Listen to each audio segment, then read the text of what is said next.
Hello, thank you for joining us on landlordsjournal.com today.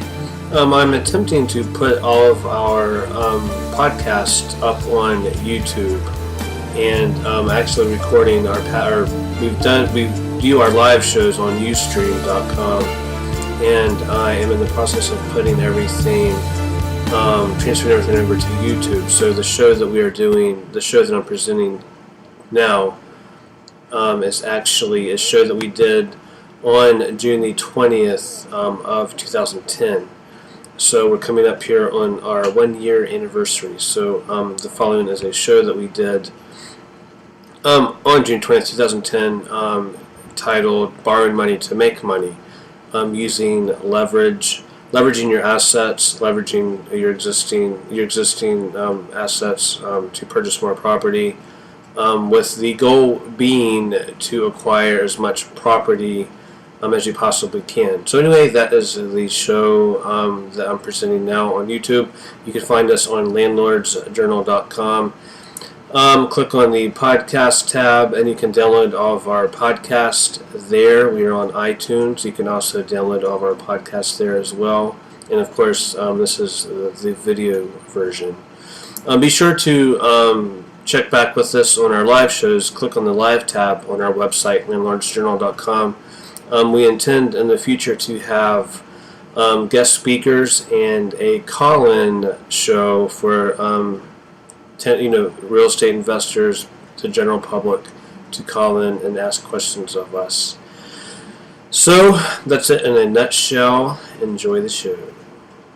Thank you. Welcome to our first podcast at landlordsjournal.com. Here today we have Bob, John, and Donnie. And we are going to discuss our first topic, borrowing money to make money. We have a property that in mind. We have some options to utilize this resource. We want to get the most bang for our buck. So we need to figure out how, in what capacity to do that. And we don't think any of these are a losing proposition at all, but we want to figure out the best way for us to make money off of this property with this money. And Donnie here is going to give you a little background about the property itself. Okay, well, what we're talking about is we have a rental property that we purchased outright, and we are going. What we have an opportunity to do is take a HELOC, get a HELOC loan, a line of credit that we could use. We could use that resource. The money, take the money back out of the equity and use it in some other way. What this video today is about is we're going to explore some options of what we want to do as a company with the equity that we can, with the money we can leverage by using the equity in this particular property that we own outright. So we don't. Go ahead. Well, I think it's important also for us to give a number here, because as far as how much equity is available, simply because it determines like what you can do with the money. $500,000 in equity versus 100 versus 3. Ours isn't $500,000. It's not. $44,000. It's 44,000, which I think is an important number for you guys to realize, because you can do many more things with 100,000 in equity or $500,000 in equity versus 44, and you can do a lot more with 44 versus 10.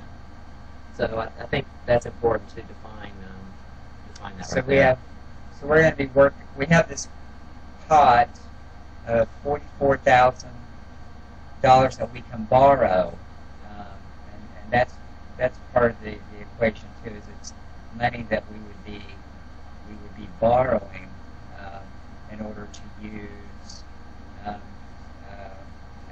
as for an investment, and we're going to talk about what that investment could be. If we're going to use it as down payments to acquire other real estate properties, are we going to use it for capital improvements and a property and another property that we have right now? Those are the two major things we've been exploring lately. There are other options. I mean, we had also maybe briefly talked about even commercial property, which had been on the table until very, very recently. But we tend to have these great ideas, and it's impossible to explore them all at once. But maybe for the purpose of this video, we should do a comparison, just for simplicity's sake, between capital improvement on another property that we own versus purchasing new property. And like I said earlier, we're not going to lose either way. We've already looked at the numbers, we figured it out. We're still going to win, but we want to win the most, if that makes sense. So with that, Bob and John, what are your thoughts at this point? I wanted to do a little cash flow analysis. Break it down to how fast we can grow the company if we invested that $46,000 into purchasing more property versus if we just plunked it all down on renovating the apartment. If we, I want to calculate how it would increase our net worth over the next year, increase our net worth as a company, and increase our cash flow as a company. Both ways. And basically the advantages and disadvantages of popping down to $46,000 in one lump sum and renovating an apartment versus going out and purchasing more property and increasing our cash flow. In essence, increasing our net worth as a company. And I think, just for a little more background here, we have the apartment he's referring to as a downstairs unit on a duplex, and it is in need of some significant rehab. We have one bid so far from a contractor. We talked to a contractor last week who gave us a number of $46,000 to do everything that we want done to make it a nice, new, clean, habitable, rentable, quality apartment. Unfortunately, that number exceeded our HELOC amount just a little bit, which we weren't really surprised with. But yet, we still have to decide: do we go with that? Do we look at more contractors, or do we purchase more property, like John said? And the way we roll a lot of times is, well, most of the time, is we look at numbers, and I think we're pretty good at that. As far as letting the numbers speak for themselves and helping us to help make our decisions for us. So, is that something you want to dive into right now? Yeah, basically, obviously we could purchase more property with the money. We could purchase a lot more property with the money than if we popped it all down. $46,000 max, we're going to go and rent that place for $700. $46,000, if we went and bought more property, we can increase our cash flow, thousands of dollars. Not our positive cash flow, but our cash flow. But, more than likely, we would increase our positive cash flow as well. You care to explain the difference? Difference in what? What you were just saying, that won't increase our cash flow, but it'll increase our cash flow, but we'll have expenses that come out of that. Our positive cash flow would be after all the expenses are paid. Right? It'll increase our cash flow. We can increase our cash flow, but still break even, not have a positive cash flow to do anything with. Right now we have a nice, healthy, positive cash flow that we have used to rehab the upstairs of the duplex, the upstairs apartment. So we use our positive cash flow to do that, and just wanted to differentiate between the two. We'll increase our cash flow, but we necessarily will not increase our positive cash flow. But chances are we will if we buy right in this area finances are real good, then we will increase our positive cash flow. Is that Another thing to keep in mind is property we're talking about, we actually own the building, and that, I think, is an important distinction between we're not leasing it, there's no land contract, there's no mortgage on it, we actually own it. And the reason it is a win-win situation, if we did rehab this property, again, it would be a little bit more than the HELOC, so we would have to still invest some more money. We would get somebody in there, we would have higher cash flow. We could then in turn HELOC this other property and keep walking up the ladder that way. So that in that way it is still a win situation for us.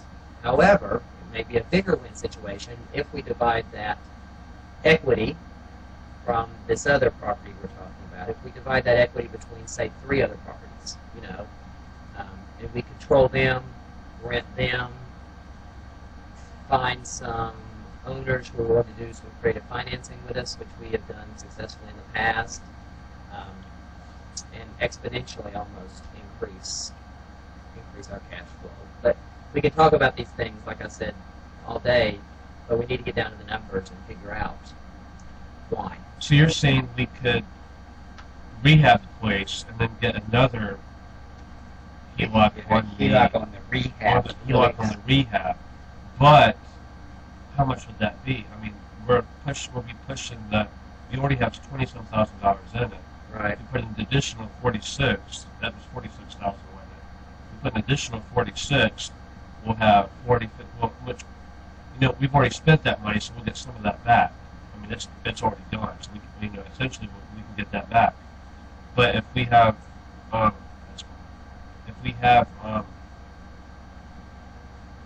It's still working. I mean, yeah, it's just crazy. It's kind of just concerning though. I know it is. But anyway, what could we do? I mean, how much money can we gain by doing that? I mean, would we be let's explore that option. I'd like to explore that a little more. Okay.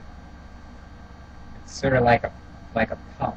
It sounds like a priming of a pump is what you're talking about with this serial key locking. Yeah. And versus taking the money and diversifying into other properties. So we know that we want to rehab this property that we have already. It's just a question of, is the time right now? Do the numbers that we got from our contractor,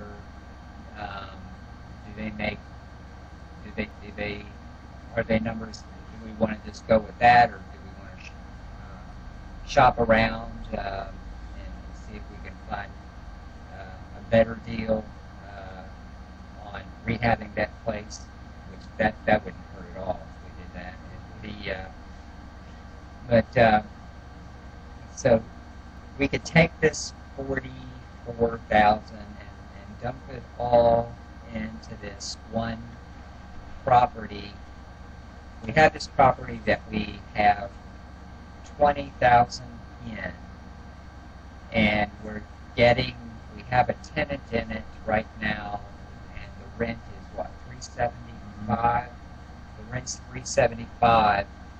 There's another unit that we know for another 46 to probably more like 50,000. We could get it fixed up, and it would rent for $650, $700. Right. So do we buy so one way I guess we could look at it is, would we purchase a place for 46,000 that would rent for 700? That's interesting. We kind of, on 10th Avenue, we got a little better deal than that. Looking at all our deals have been better than that. Yeah. Haven't they? Yes. All of our acquisitions have been a better, just looking at those two numbers of the cost of the property and what the rent coming out would be.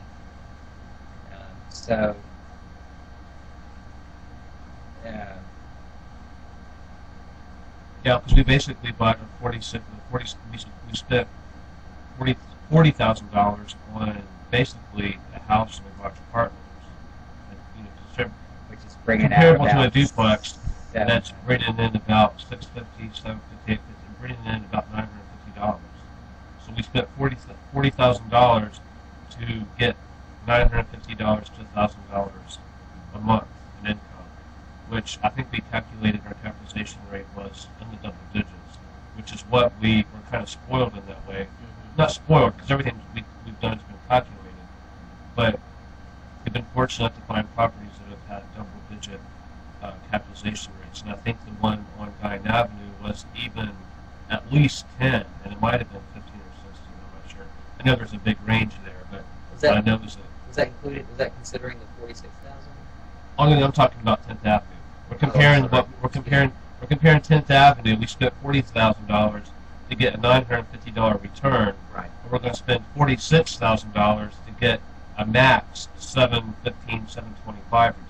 Yeah. I'd like to calculate, if someone could calculate the capitalization rate on that, is it at least, we like double-digit capitalization rates. I mean, we get very uncomfortable, even though it's perfectly acceptable to have an 8 or 9% capitalization rate, perfectly acceptable. But if we get an 8 or 9% capitalization rate, we want the equity to be, we want the equity to be, Very low. very low. Or no, we want the equity to be very high. We want the equity to move quickly. If we get 8 or 9% capitalization rate, we expect the thing to increase in value quicker. If it's worth Well, but if it's worth 100,000.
And thank you for joining us on our weekly podcast here on landlordsjournal.com. If you've made it this far, I do hope that you have learned quite a bit. We continue to learn, and we continue to grow our business, and we hope that you can follow us as we do so. Here shortly in the next week, I will be presenting another, basically part 2 of borrowing money to make money, leveraging yourself to purchase more properties.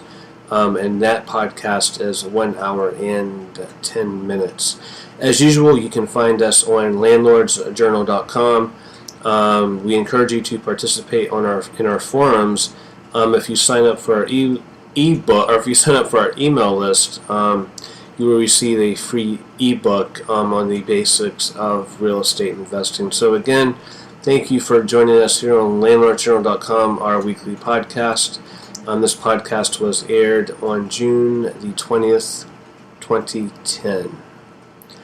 So our 1-year anniversary is coming up. It is hard to believe that we actually have done this for almost a year now.